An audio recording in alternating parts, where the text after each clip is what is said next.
evening, everyone. This is what's coming for Florida. The latest images of Hurricane Ian, currently a Category 3 storm.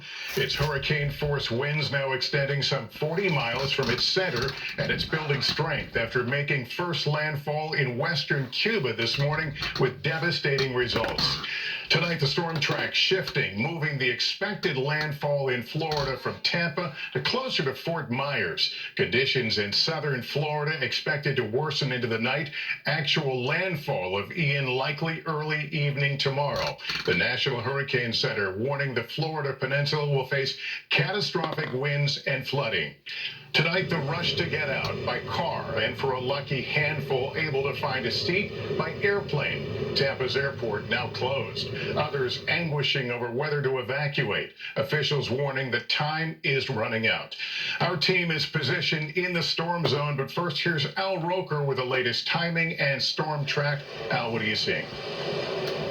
Lester, we're seeing all the models coming into agreement right now. We're watching this hurricane, Category 3 storm, 210 miles south-southwest of Punta Gorda, Florida, 120-mile-per-hour winds, moving north at 10. We expect 19 million people under hurricane watches, tropical storm warnings, and hurricane warnings as well for much of Florida. Makes landfall sometime around near Fort Myers at around 130-mile-per-hour winds. Could be a Category 4 storm. We've got tornado watches to worry about as well. It exits and then sometime Friday afternoon regains its landfall into Georgia, and we'll be watching that. The storm surge, of course, the most dangerous part of any hurricane, upwards of 8 to 12 feet from Sarasota down to Marco Island, where they could see 6 to 9 feet. Of course, the winds. We could see 120-mile-per-hour wind gusts in Sarasota, which will, of course, take down power lines and cause massive communications issues. And the rain, upwards of 2 feet of rain before this is all over. Roads may turn into rivers, localized. We could see even more than 2 feet, but we'll have to continue to monitor this. Good. Some rough nights ahead, Alf. Good grief. 24 inches of rain?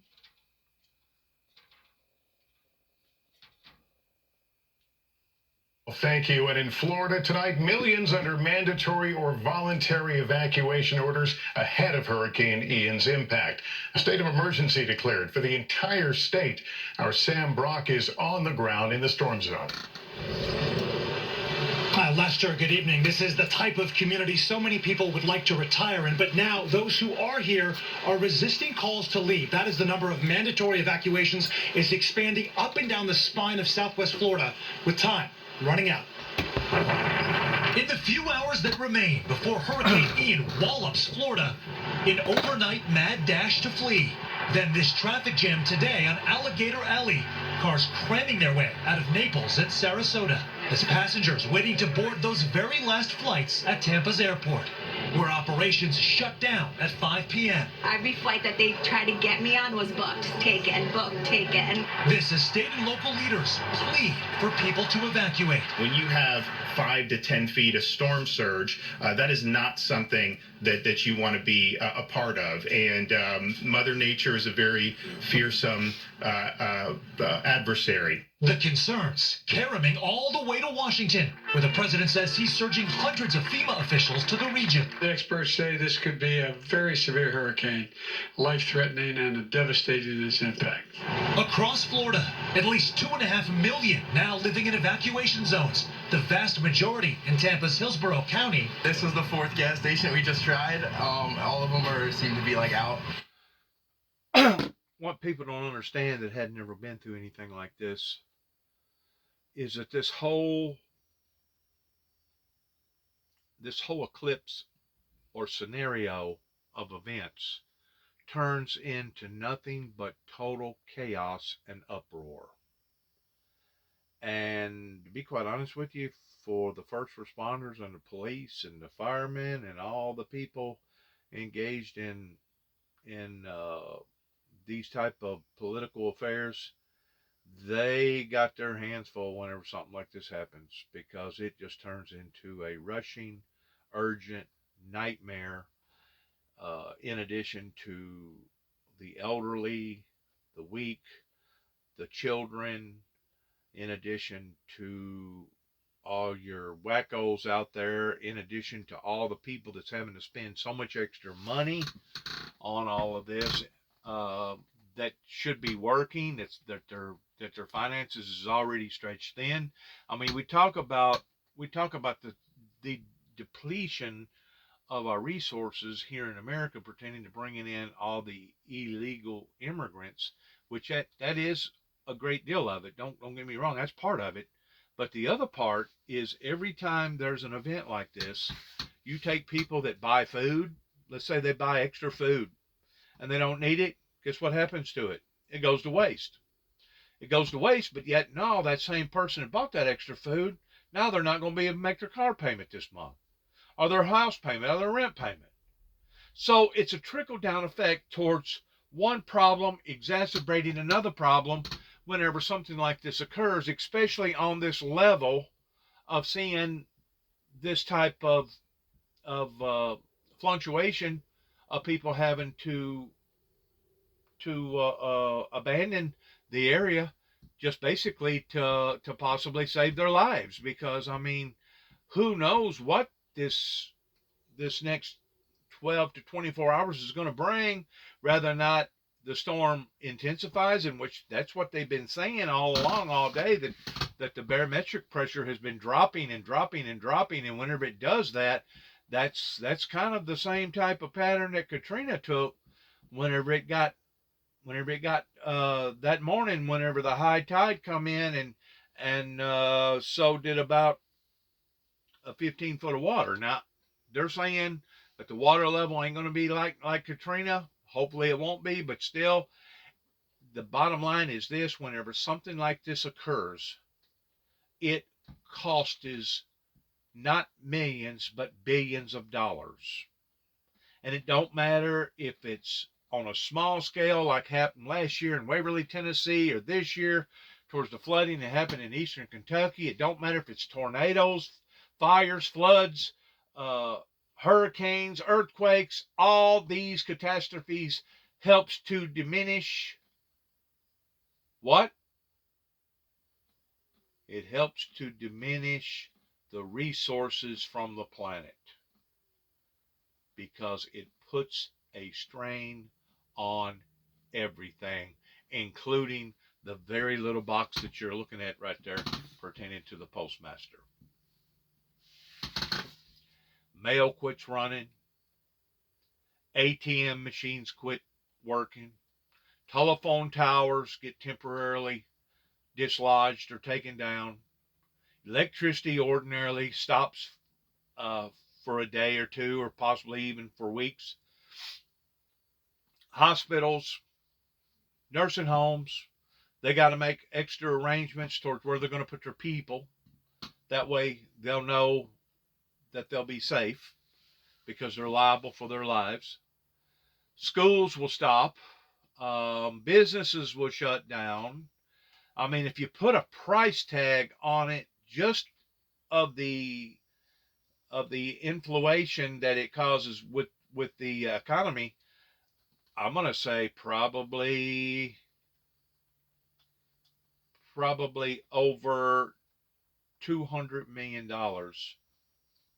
And that's with no damage. That's just a disruption. When you dislodge that many people away from their work, you shut down this, you shut down that, the money quits flowing, people's lives gets turned upside down. Some people will get caught up in the middle of all this to the point that it will cause total destruction into their lives, because they was already that close to the edge to begin with, towards almost losing everything that they ever had. And now this happens, and it just pushes them the rest of the way off the curve. People don't realize what this does to not only lives, but to economy, what it does to real estate, what it does to the whole fluctuation of a society thriving and fluctuating the way that it's supposed to. And of course, if you take enough hiccups, hiccup after hiccup after hiccup, that gets basically slammed again and again and again, eventually you'll start wearing on the very thing that I just got through talking about pertaining to the resources that once more, is a contributing factor towards raising the prices of fuel, raising the prices of food, raising the prices of everything, because now you got more of a demand than you have a supply. You know, by and large, scientists originally thought that a Category 4 or Category 5 hurricane, and this was going back like 50, 60 years ago, basically only happened every 75 to 100 years. And then they changed that. They went from every 75 to 100 years to every 50 years. Then they changed it again every 25 years. Then they changed it again every 10 years. Now, who knows if we're going to get a Category 3, 4, or possibly a 5 hurricane once a year, if not sometimes 3 or 4 times a year. I think it was it just last year, the year before, that Louisiana kept getting hit again and again down there in St. Charles, where that big lake is down there. Every time they pull the blue tarps over their houses, here'd come another hurricane, rip them right back off again. Kept on and on and on. I mean, how many licks does it take to get to the center of a lollipop? Just like how many licks does it take before people start awakening towards my God, we must be doing something wrong because God has abandoned us. He's forsaken us. And they're right, in a sense, because our house has been left desolate. And God is no longer going to protect a group of people that just act like that they want to serve him and worship him versus those that at one time did. And whenever you bite the hand that feeds you again and again and again enough times, well, then the adversary, pertaining to the devil, cometh down with great wrath, because he knoweth his time is short, and he's trying to bring that much more pain and agony and suffering to society. That's the reason why the Bible warned us ahead of time that whenever you shall see these things coming to pass, woe, woe, woe, woe be unto the inhabitants here upon the planet, is exactly what the message is coming from the book of Revelations. That's put there not as a threat, but as a reminder, as a warning, as a advisory that in these last days that we're in right now, we're going to see great suffering like we've never seen before. And we have.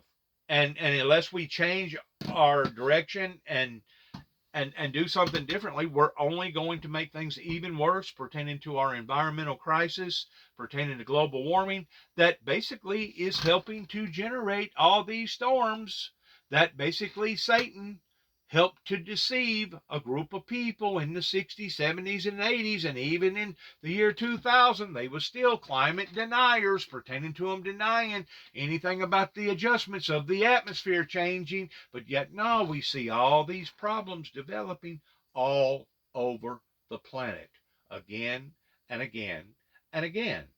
So the question is, how many licks does it take before the people, not only in America but the world, finally wakes up to what is going on pertaining to the devil, Satan, coming down in great wrath because he knoweth his time is short? How many times is it going to take before people start becoming aware of this and start their minds start fluctuating around this? I mean, have we all reached a point of being nothing but reprobates here in America, to the point that we basically are doomed?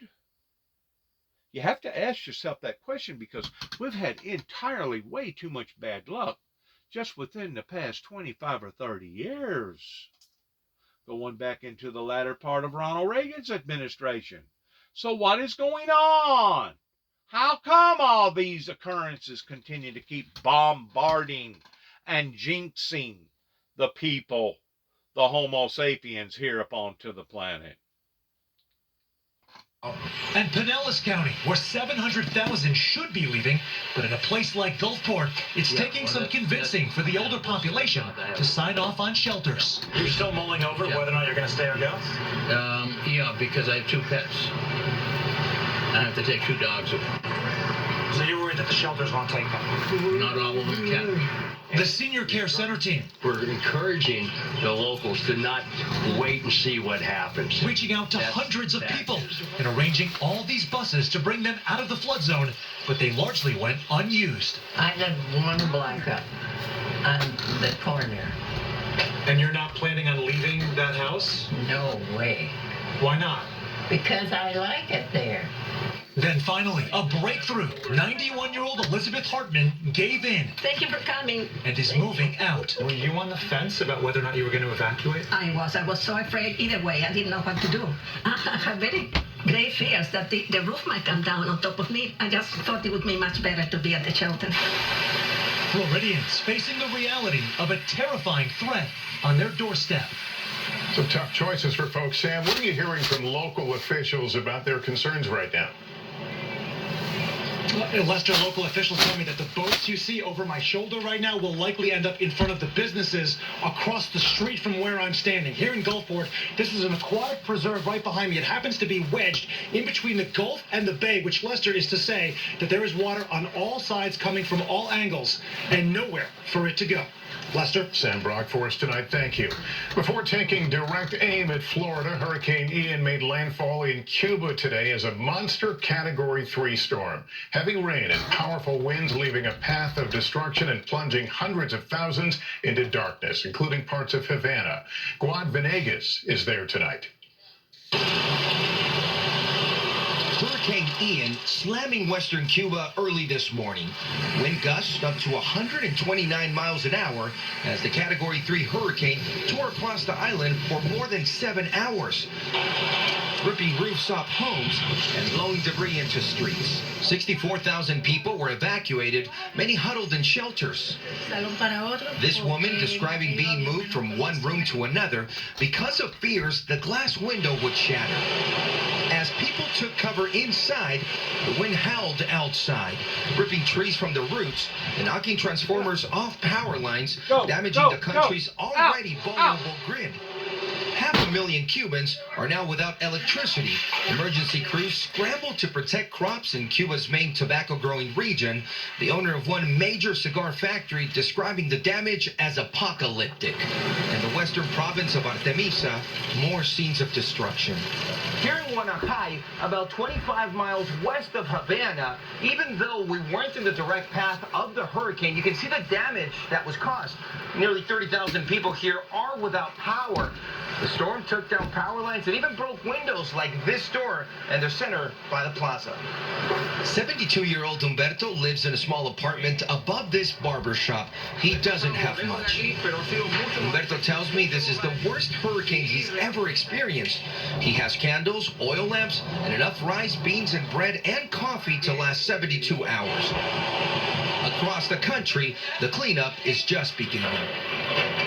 And the cleanup effort is going to be difficult. This is the country's main highway. It connects Havana to the west, and it's covered in trees, making it almost impossible to get through.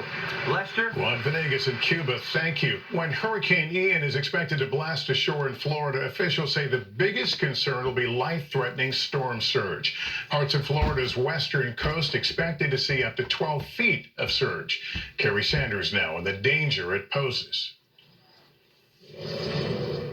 The waters of the Gulf of Mexico are warm, as high as 89 degrees, a high-octane fuel for hurricanes. With a shallow seabed along the Gulf Coast, the perfect combination for catastrophic storm surge. Shallow water is actually easier to pick up and lift and blow up onto the land than it is in deep water. And so the same wind on the west coast of Florida will have substantially greater storm surge than it would on the east coast of Florida.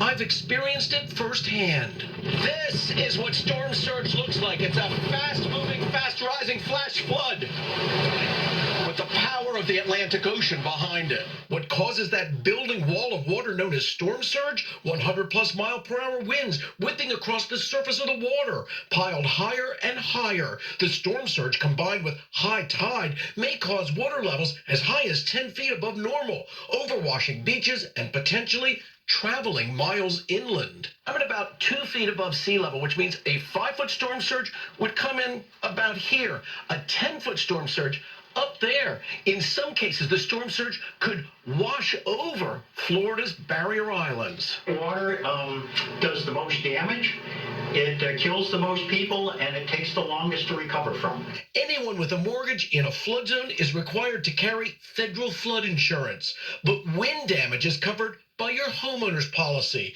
In Florida, 6 insurance companies have claimed insolvency just this year. Homeowners complain those that are still in business here have jacked up premiums. I'd say probably about a 30% increase for myself. Others, I've seen them, rise 50%, 100%, and some have just been canceled altogether. Let's go to Carrie right now. Carrie, you're on a barrier island. How does that square with what we know about the latest storm track? Well, I'm on Anna Maria Island. It's like a ghost town. Mandatory evacuations here. In Lester to the south, we have Sanibel Island, Captiva Island, some of the smaller places like Usepa and Cabbage Key, all with mandatory evacuations. Officials telling those who decide to hide and stay behind that if they dial 911 during the hurricane, there will be no rescue. Lester? Carrie Sanders, thank you. The threat from Hurricane Ian has led the January 6th committee to postpone its latest public hearing that was scheduled for tomorrow. But tonight we're getting a look at new evidence, a documentary on one of former President Trump's longtime allies. Here's Kelly O'Donnell. Scenes from a yet-to-be-released documentary film. Let's just hope we're celebrating. Evidence for the January 6th committee and its investigation of the Capitol riot. Late today, the panel postponed tomorrow's hearing, citing Hurricane Ian. The film clips are provocative and profane. Longtime Trump ally Roger Stone is shown predicting political violence before the 2020 election. The voting. Let's get right to the violence. Let's get right to it. Shoot to kill. See an Antifa? Shoot to kill. The Danish filmmakers asked Stone if then President Trump knew his views. I believe the president's for it. The obstacles are these lily-livered, weak-kneed bureaucrats in the White House counsel's office. Today, NBC News reached Stone by phone, who said he gave opinions, but he was not in touch with Mr. Trump and played no role in January 6th. These are incendiary clips, all of which are covered by the First Amendment. Friday, the former president defended himself against a string of investigations. There's never been a president that's gone through the crap that I'm going through left and right. Today in Washington, jury selection began for the leader and 4 members of the far-right militia group Oath Keepers, who are charged with seditious conspiracy, plotting to use force to overturn the election. They claim they were waiting for orders from Mr. Trump.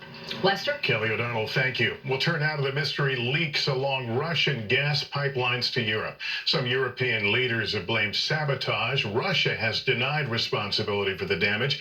Inside Russia, massive lines at the borders, neighboring countries saying nearly 200,000 Russians have crossed over since Russian President Vladimir Putin announced his draft last week.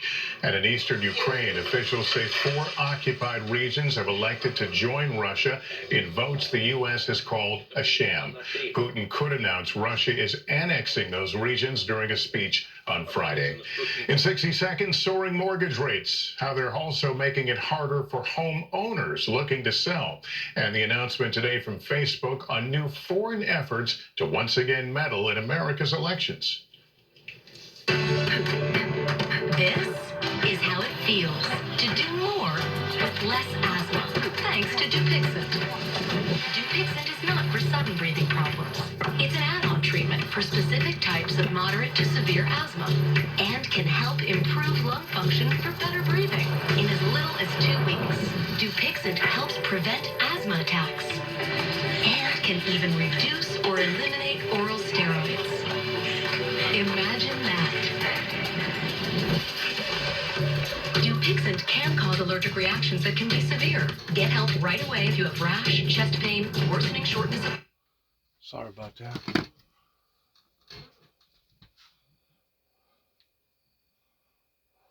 Up 7% today for the first time in 20 years, according to one industry report. To put this in perspective, that rate was 3% at the start of this year.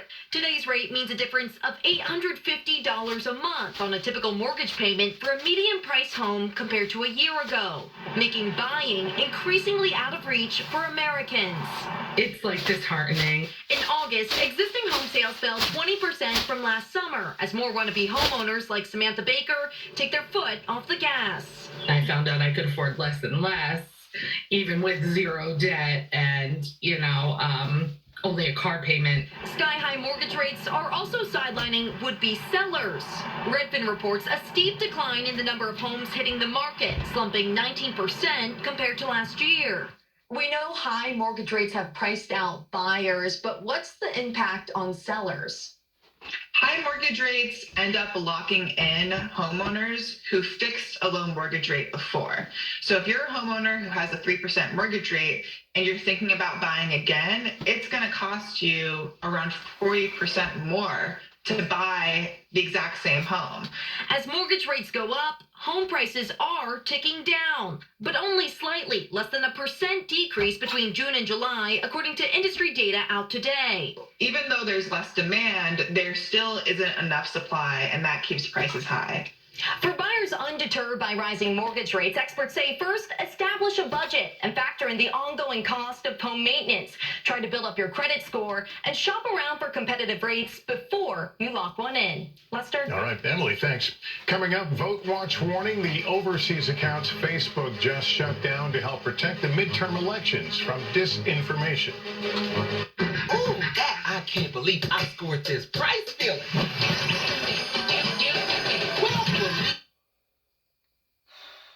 A lot of resources being wasted. Just like that war over there with that oil leak. That's just that much more being wasted. I mean, how wasteful can the planet be? And careless can we be that this is going to wind up really, really hurting, really, really bad. And it already is, pertaining to all the irregularities with our weather pertaining to Mother Nature, and people just hadn't been looking at it in that sense. They've been blinded. They've been deceived. Today, Facebook's parent company Meta announced it uncovered fake accounts in China that were trying to influence American voters. Ken Delanian has tonight's Vote Watch warning. This Facebook meme attacking President Biden seemed to be posted by an American. But Meta says it was actually part of a network of fake accounts originating in China.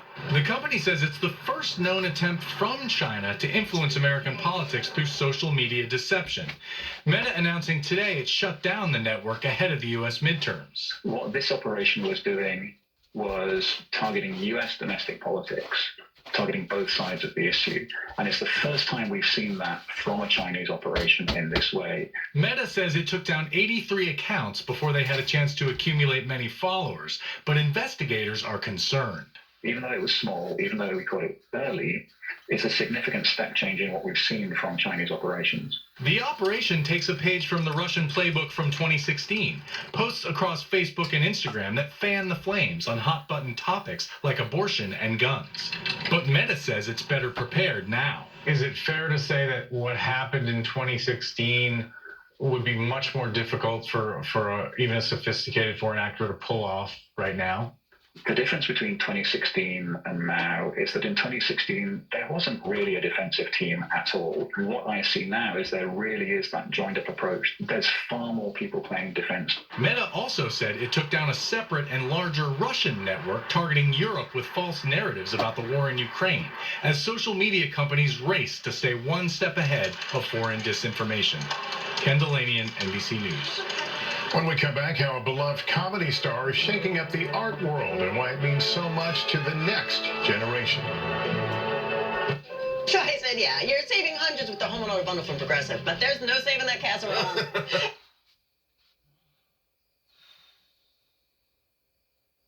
I think I'm going to go kick it out. Matter of fact, it won't do that, will it?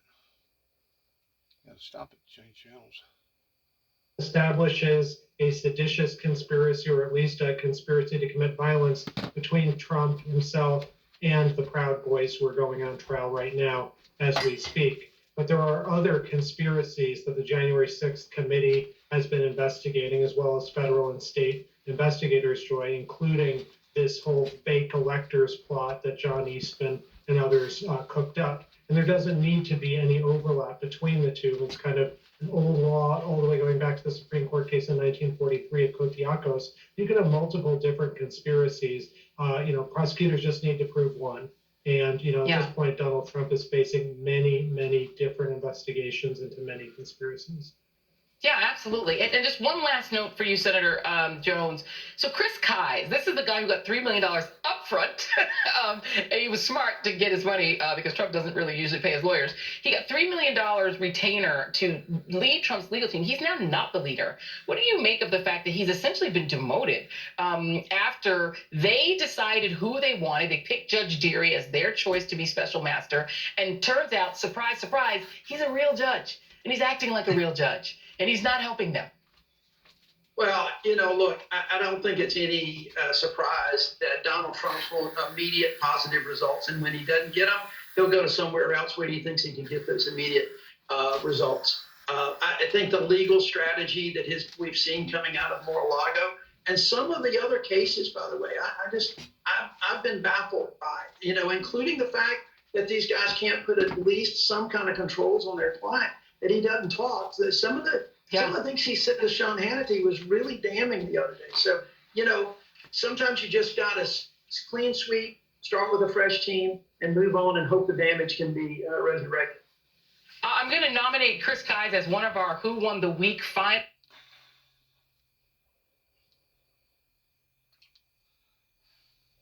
No, but what does it tell you? So it's really remarkable because he was brought in as this kind of heavyweight.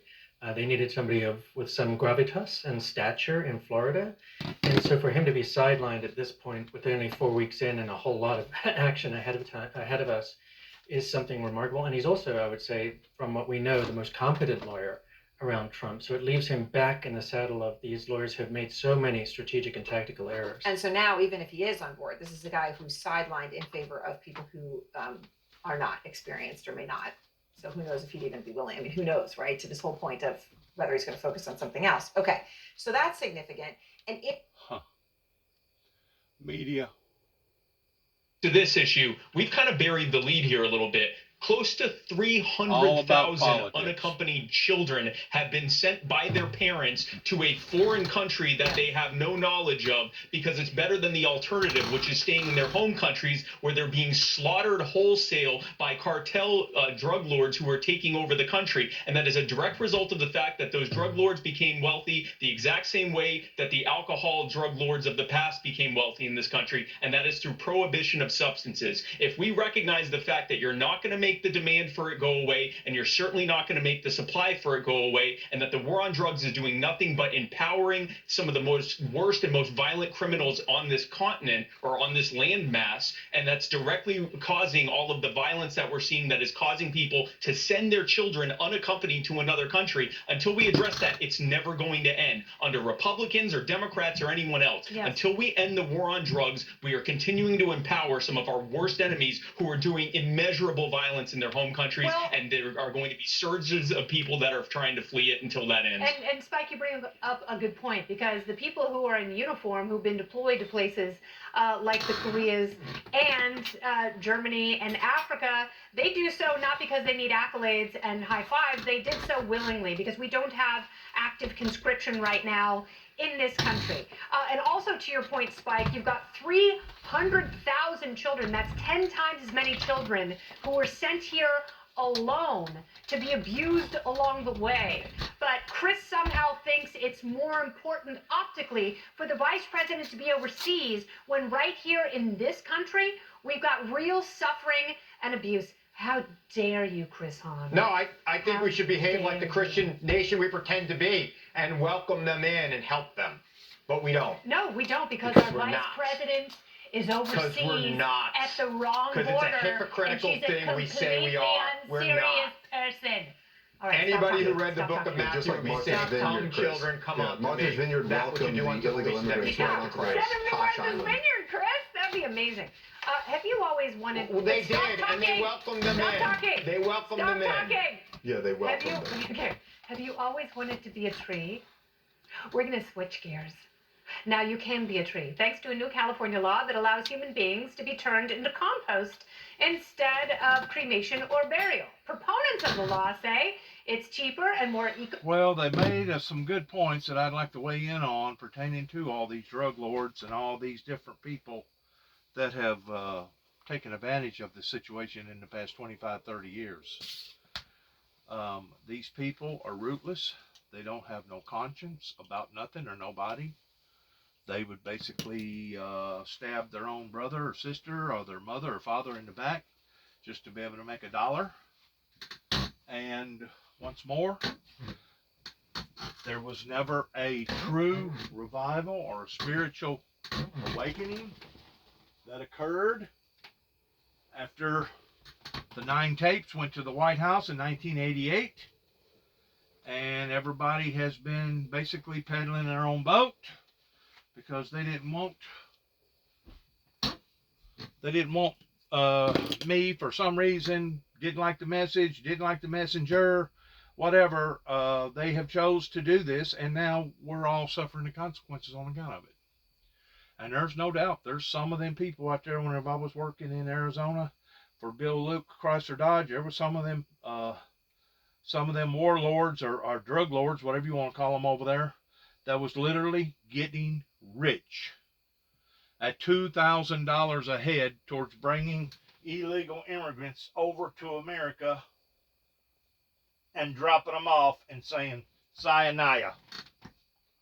And of course, if you've got a bus, you can put about 40 in there, if not more. But we was seeing, it was not uncommon to see 4-wheel drive trucks, because you got to go through the desert at night, and you got to take a spray can and spray all the anything that glows or makes any kind of a light. You got to basically spray it down, because you got to drive basically completely dark. And of course, while you're doing that, you're running over cactuses, you're running over holes, you're possibly running over animals and people too, because you're basically running 40, 50 miles an hour out in the middle of the desert in the middle of the night. But anyways, a lot of those vehicles that would come in, it looked like to me that they'd been hung up in a barbed wire fence somewhere, because both sides of the vehicle was scratched all the way down to the bare metal.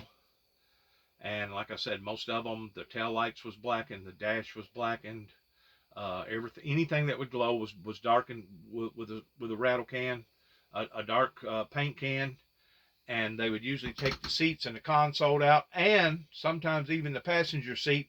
That way they could stuff that many more people, let's say in a king size truck, a Dodge truck, that basically they'd already done stolen. Okay, so it ain't nothing to them to have to do this to an automobile. It ain't like they're doing it to their own. Take all the seats out, that way they can cram about another 15 or 20 people in that one full-size king cab truck and head over the border. And as soon as they get over to Arizona, they got it made. They got it made. They got it made. I guess now it's going on 4 years. Back whenever they was debating upon what to do with the wall, heck, it may have been even longer than that now, because time has a tendency of wanting to fly by.